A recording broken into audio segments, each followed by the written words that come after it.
तो जैसा हम लोगों ने अभी तक देखा था कि विलयन की परिभाषा क्या है, मिश्रण किसे कहते हैं, मिश्रण दो प्रकार के हैं, समांगी मिश्रण है, विषमांगी मिश्रण है।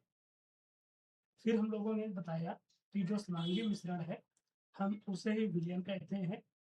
दो या दो से अधिक अक्रियाशील पदार्थों के समांगी मिश्रण को विलयन कहा जाता है। होमोजीनियस मिक्सचर ऑफ, हम लोगों ने कुछ उदाहरण भी लिए थे इसके। उसी क्रम में हम लोग अब आगे पढ़ेंगे कि विलयन कितने प्रकार के होते हैं, टाइप ऑफ सॉल्यूशन।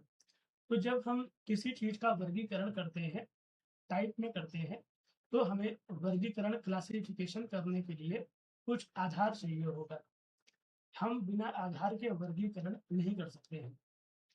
तो यहाँ पर जो हमारा आधार बनेगा सबसे पहला, वो होगा विलयन में उपस्थित घटकों की संख्या, number of components in solution, कि विलयन बनाने में हमें कितने पदार्थों का प्रयोग किया है। दो पदार्थों का प्रयोग किया है, जैसे पानी और शक्कर, या फिर पानी और नमक, या फिर पानी और, या फिर किसी बेंजीन के साथ कुछ दूसरा आयोडीन वगैरह, या फिर हमने पानी में नमक शक्कर तीन चीजें मिला दी है, या हमने पानी में नमक शक्कर और दूसरा कुछ फ्लेवर के लिए मिला दिया है। तो हमने विलयन को बनाने में कितने पदार्थों का प्रयोग किया है। अगर हम दो पदार्थों का प्रयोग करते हैं तो उसे हम कहते हैं द्विअंगी विलयन, बाइनरी सॉल्यूशन। जैसे आपने पानी और नमक को मिलाया है, इसी प्रकार अगर आपने तीन चीजें मिलाई, पानी शक्कर और नमक, तो बोलेंगे त्रिअंगी विलयन, टर्नरी सॉल्यूशन। अगर आपने चार चीजें मिला दी, पानी नमक शक्कर और ग्लूकोज, तो बोलेंगे चतुरंगी विलयन या फिर क्वाटरनरी सॉल्यूशन। तो एक बार इसको दे लेते हैं कि इसे हम कैसे क्लासिफाई कर सकते हैं। विलयन के प्रकार घटकों की संख्या के आधार पर। तो संख्या के आधार पर जब हम बात करेंगे, तो जैसा हम लोगों ने बताया कि हो सकता है हमने दो पदार्थ मिलाए हों। अगर हम केवल दो पदार्थ मिलाएंगे तो उसे हम बोलेंगे कि ये हमारा बाइनरी या फिर द्विअंगी विलयन है, बाइनरी सॉल्यूशन जब हम दो पदार्थ मिलाएंगे। जब टर्नरी सॉल्यूशन है, अगर चार मिलाएंगे तो बोलेंगे कि ये हमारा क्वाटरनरी सॉल्यूशन है। इन्हें हम लोग हिंदी में क्रमशः द्विअंगी विलयन अगर दो पदार्थ मिलाएंगे, अगर तीन मिलाएंगे तो त्रिअंगी विलयन, अगर चार मिलाएंगे तो चतुरंगी विलयन कह सकते हैं। उदाहरण के लिए हमने पानी में H2O में शक्कर को मिला दिया, दो पदार्थ मिलाए। हमने पानी में नमक को मिला दिया, NaCl मिला दिया। हमने पानी में ग्लूकोज, दो पदार्थों को मिलाया। या फिर हमने बेंजीन को C6H6, इसे हम बोलते हैं बेंजीन, और इसमें हमने टॉल्यूइन C6H5, दोनों द्रव हैं, बेंजीन भी एक द्रव है और टॉल्यूइन भी एक द्रव है, उनको मिला लिया। तो अगर हमने दो पदार्थ मिलाएंगे तो हम कहेंगे कि ये हमारा एक द्विअंगी विलयन है। बिल्कुल ऐसे ही अगर हमने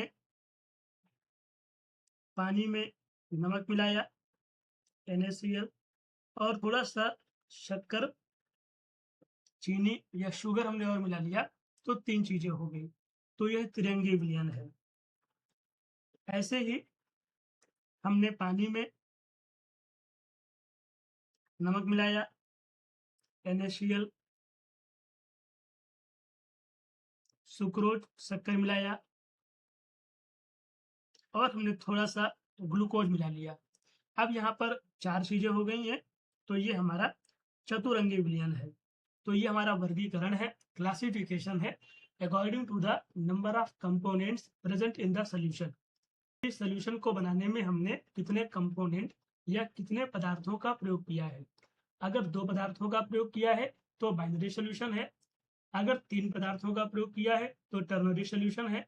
अगर 4 का प्रयोग किया है तो क्वाटरनरी सोल्यूशन है। हमारे सिलेबस में पढ़ने के लिए केवल बाइनरी सोल्यूशन है, मतलब कि हमें केवल वह विलयन पढ़ने हैं जिसमें हम 2 पदार्थों का केवल प्रयोग करते हैं।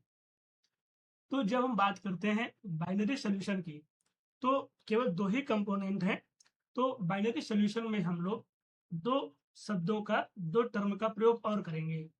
एक को बोलेंगे विलेय और एक को हम बोलेंगे विलायक, सल्यूट और सॉल्वेंट।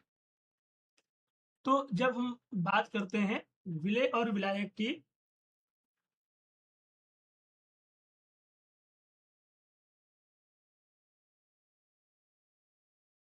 तो हम लोग सल्यूट और सॉल्वेंट इन 2 का प्रयोग बहुत करते हैं कि हमारा विलेय क्या है और हमारा विलायक क्या है।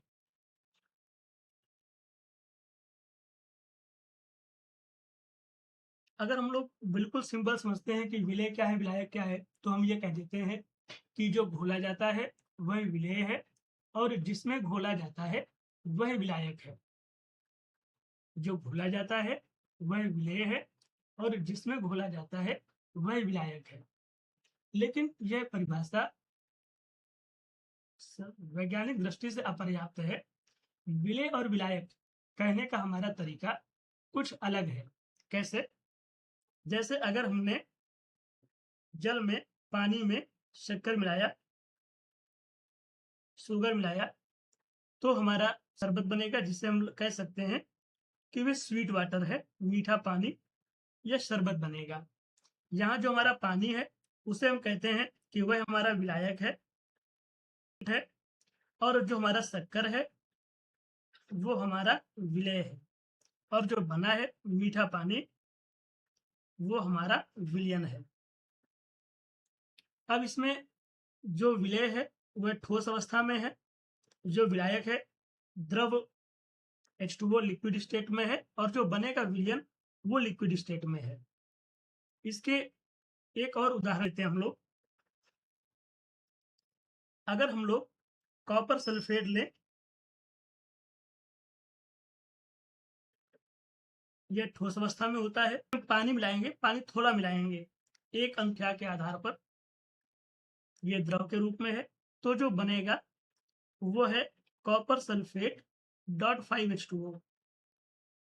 अब ये हमारा विलयन है, ये हमारा सोल्यूशन है, अब जो कि ठोस अवस्था में है। तो अब यहाँ पर ये बात आएगी कि विलेय क्या है और विलायक क्या है। तो यहाँ पर जो जल है वह हमारा विलेय है, ध्यान देंगे, विलायक नहीं है जल यहाँ पर। और जो कॉपर सल्फेट है वो हमारा विलायक है। ऐसा हमने क्यों कहा? अगर हम दोनों उदाहरण पे ध्यान से देखें तो हम एक बात नोटिस करेंगे। पहले वाले में देखें हम लोग अगर, तो पहले में जो हमारा विलयन है वो द्रव अवस्था में है, लिक्विड है। यहाँ पर लिक्विड कौन है? यहाँ पर द्रव कौन है? जल। दूसरे में विलयन ठोस अवस्था में है, तो यहाँ पर ठोस अवस्था में कौन है? Copper sulphate. तो सबसे पहले विलायक होने की कुछ शर्तें हैं।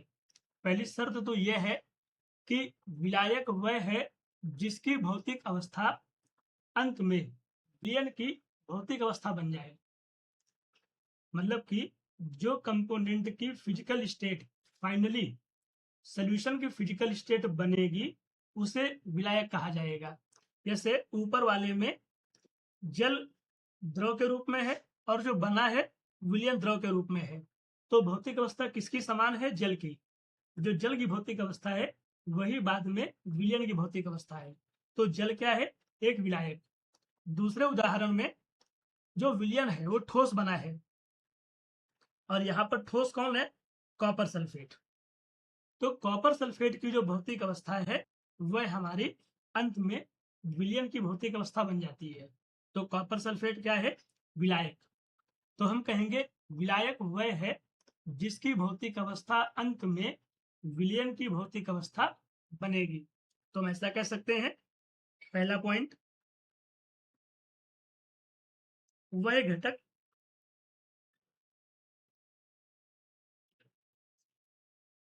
जिसकी भौतिक अवस्था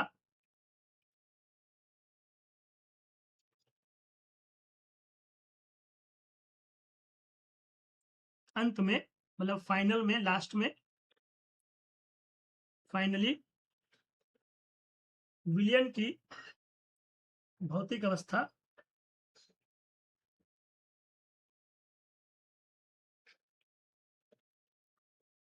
बनती है, वह विलायक कहलाता है। The component whose physical state becomes the final physical state of solution is called solvent। वह घटक जिसकी भौतिक अवस्था अंत में विलयन की भौतिक अवस्था बनती है उसे विलायक कहते हैं। तो जिसकी भौतिक अवस्था डिसअपियर हो जाएगी, गायब हो जाएगी, उसे विलय कहेंगे। जैसे पहले वाले उदाहरण में शक्कर ठोस है और अंत में ठोस गायब हो गया, हमें केवल द्रव मिला, तो शक्कर क्या हो गया, विलय। जबकि दूसरे में विलय जल है, क्योंकि अंत में जो बना है वो ठोस बना है, तो गायब कौन हुआ है, द्रव गायब हुआ है। तो जिसकी भौतिक अवस्था गायब हो जाएगी, डिसअपियर हो जाएगी, वह हमारा बन जाएगा तुरंत ही विलय, और जो जिसकी भौतिक अवस्था बची रहेगी वह क्या होगा, विलायक। अब यहाँ पर एक सवाल उठता है, अगर ऐसा हो कि दोनों ठोस होते या दोनों द्रव होते तब क्या कहते, या दोनों ही गैस होते। ऐसे केस में जब दोनों की भौतिक अवस्था समान होगी तो जो ज्यादा मात्रा में लिया गया होगा, जिसका मास परसेंटेज, जिसका द्रव्यमान में मात्रा अधिक होगी, जिसका द्रव्यमान अधिक होगा उसे विलायक कहा जाएगा, और जिसकी मात्रा कम होगी उसे विलय कहा जाएगा। मतलब कि जैसे हम लोगों ने एक उदाहरण लिया था पीछे, बेंजीन और टॉल्यूइन का।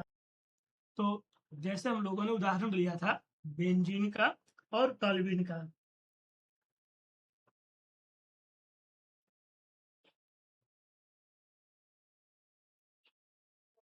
अब यहाँ पर बेंजीन भी द्रव है, टॉल्यूइन भी द्रव है। अगर ऐसा होता कि 40 ग्राम बेंजीन लिया होता और 60 ग्राम टॉल्यूइन लिया होता, तो जिसकी मात्रा अधिक है वह क्या होगा, विलायक, और जिसकी मात्रा कम है वह क्या होगा, विलेय। एक दूसरे केस में हमने इसका उल्टा कर दिया होता, हमने बेंजीन लिया होता 60 ग्राम और टॉल्यूइन लिया होता 40 ग्राम। अब यहाँ पर अधिक कौन है, बेंजीन, तो बेंजीन क्या हो जाएगा, विलायक, और टॉल्यूइन क्या हो जाएगा, विलेय। तो पहला केस हम ये कह सकते हैं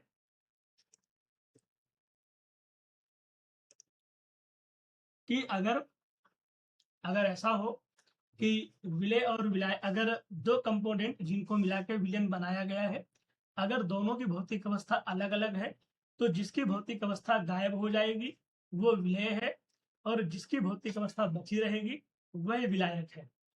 अगर दोनों की भौतिक अवस्था समान है तो फिर जिसकी मात्रा अधिक है वह विलायक है, जिसकी मात्रा कम है वह विलेय है। अब अगर ऐसा हो कि दोनों की मात्रा समान हो और भौतिक अवस्था भी समान हो, तब विलायक किसे कहेंगे, तो फिर जिसका डाई इलेक्ट्रिक कांस्टेंट अधिक होगा वह विलायक है, और जिसका डाई इलेक्ट्रिक कांस्टेंट कम है वह विलेय है।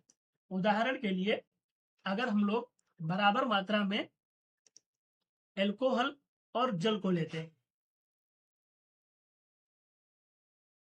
हमने H2O लिया और हमने एथेनॉल C2H5OH ले लिया। अब H2O भी द्रव है और एथेनॉल भी द्रव है, और दोनों हमने बराबर ले लिए, 50 ग्राम और 50 ग्राम। अब दोनों की बराबर मात्रा है, तो भौतिक अवस्था भी समान है, मात्रा भी समान है, तो फिर जिसका डाई इलेक्ट्रिक कांस्टेंट ज्यादा होगा वह विलायक है, जिसका कम है वह विलेय है। डाई इलेक्ट्रिक कांस्टेंट हमें शायद पता हो कि जल का डाई इलेक्ट्रिक कांस्टेंट अधिक होता है, इसलिए वह क्या है, विलायक। और एथेनॉल का डाई इलेक्ट्रिक कांस्टेंट जल की तुलना में कम होता है, तो वह क्या हो गया, विलेय। तो आज हम लोगों ने सीखा कि विलेय और विलायक की पहचान कैसे करते हैं। अगले पाठ्यक्रम में हम लोग ये पढ़ेंगे कि द्विअंगी विलयन कितने प्रकार के हो सकते हैं, और फिर द्विअंगी विलयन के लिए सांद्रता का क्या महत्व है, सांद्रता को समझना क्यों आवश्यक है, और फिर सांद्रता किस प्रकार से व्यक्त कर सकते हैं, किस प्रकार से सांद्रता की गणना कर सकते हैं।